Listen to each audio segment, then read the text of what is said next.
I want to get an update from Kerrville now with CNN's Isabel Rosales. Isabel, set the scene for what you're seeing there today. Yeah, Boris, good afternoon. So I am in Center Point. This is just southeast of Hunt, where Camp Mystic is located. And right behind me is a tributary of the Guadalupe River.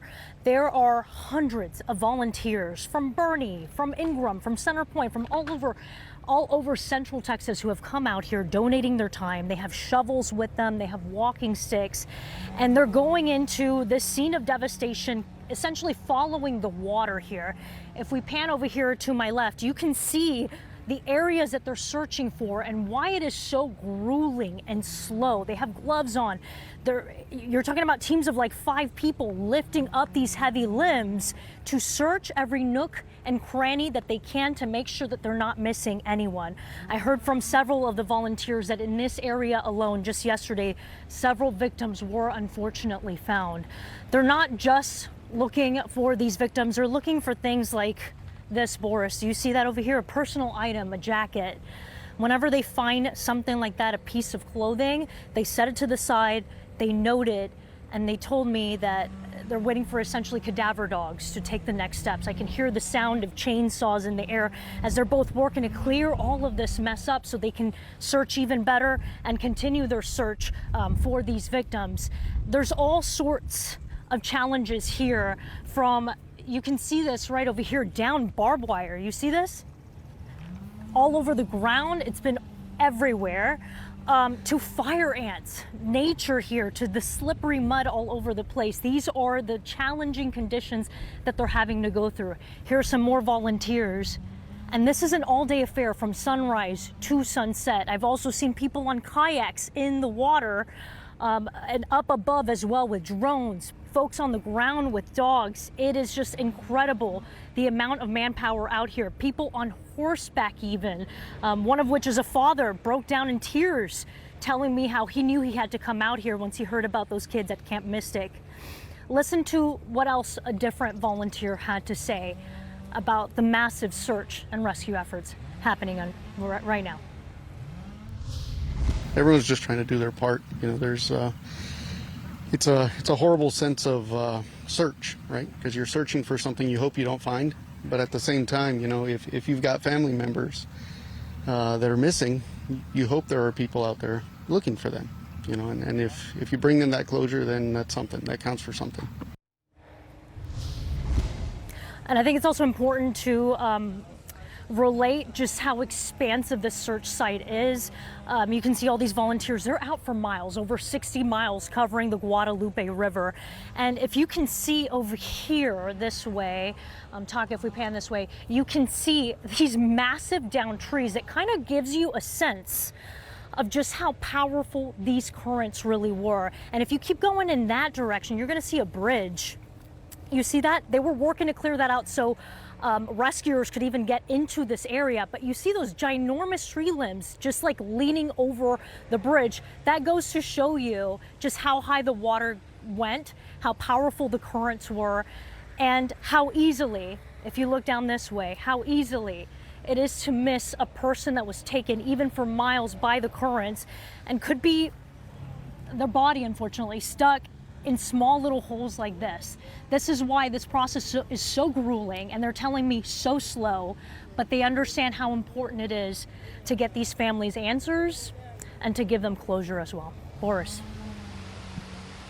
Yeah, so important, especially at this sensitive time when there are families out there still waiting to find out exactly what happened to their loved ones. Isabel Rosales, thank you so much for that reporting. We are now learning more about the lives lost in this catastrophic flooding. 27-year-old Julian Ryan died while trying to rescue his fiance, 2 kids, and his mother from these rising waters on Friday. Julian's fiance says the group was trapped inside their mobile home near the Guadalupe River in Kerr County. And when the water got too high, Julian punched out a window to try to get his family and their pets up to the roof. The broken glass apparently cutting his arm, and he suffered a wound that turned out to be fatal. We're joined now live by Julian's sister, Connie Salas, joins us now over the phone. Connie, first and foremost, I'm so sorry for your loss. Your little brother Julian died a hero trying to get your mom and his young family to safety. I just wonder how you are processing what happened. We're processing it as it's still unreal. It's still a dream. We want to wake up from it, and we're actually living like that's the truth. Yeah. Like he's And Connie, never going to how walk through that is- door again. Yeah, I'm sorry. Go ahead. You were saying. He would never walk through that door again and be that funny person he is, because we lost that person. And Connie, how is his fiance and the rest of the family? How are they holding up? They're not holding up too good, because my mom, they were literally panicking and about to drown, and my mother was still holding up her son, holding him up, and he looked at her and said, "I love you." So my mom has that heartbreak of looking at her son and telling him goodbye, holding him while he takes his last breath. Connie, could you give us an idea of what exactly happened, how they learned that something was wrong, and then how he was able to manage to get them out? What happened is we heard a gurgle in our tub and our toilet, and by the time we looked and seen and what the gurgle was, the water was already coming out of the tub and out of the toilet, and by the time we had no time to actually physically save ourselves. It just came. The water rose. I lived right behind him, like 20 steps away, and me and my brother talked before this happened, and so for us to say our last goodbyes and say, both of us said we're scared and didn't hear nothing talk to each other after that. Our last words were, I'm scared. And he says, me too. We lost everything. Connie, we lost our house. Yeah. I wonder how you're going to tell your brother's sons about him. What is it that you want them to know about him? What is it that you want the world to know about your brother? I want the world to know he went out as a hero. He went out as a hero to save his family, and I will let my nephew know, and his other kid know, everybody. I want not just the kids, and I will speak to the kids the same way, but I want everybody to know, and the kids, that he didn't die in vain. He died saving you.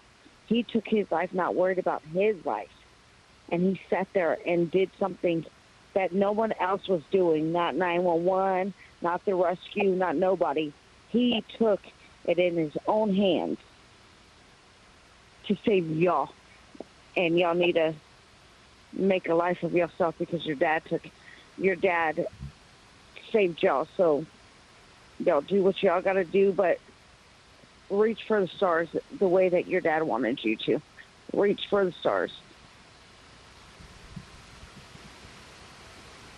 Yeah, Connie, he died helping the people that he loved most. I also wanted to ask you about how they were able to survive by floating on a mattress until help could arrive. I also understand that you were afraid that you weren't going to make it. Tell us we weren't going to what make that it. was like, and how did you manage to stay safe? How did we managed to stay safe? Julian managed to save his family, and it was great, but at the end of the day, I was scared at the end of the day. I had to call my kids, and I was like, I made the worst phone call that I would ever have to make to somebody. And I thought I was a mother, and they're going to have to bury a mother. And I told my kids, I said, I love you. We're about to die. We're in a flood, and I don't know if we're going to get out.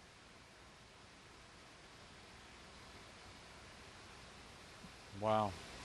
Connie, I am so sorry for your loss. Our hearts go out to you and your family, and I'm just so sorry about what happened to your brother, but he was clearly a hero that he was able to save the people that mattered most. Thank you so much for sharing his story with us.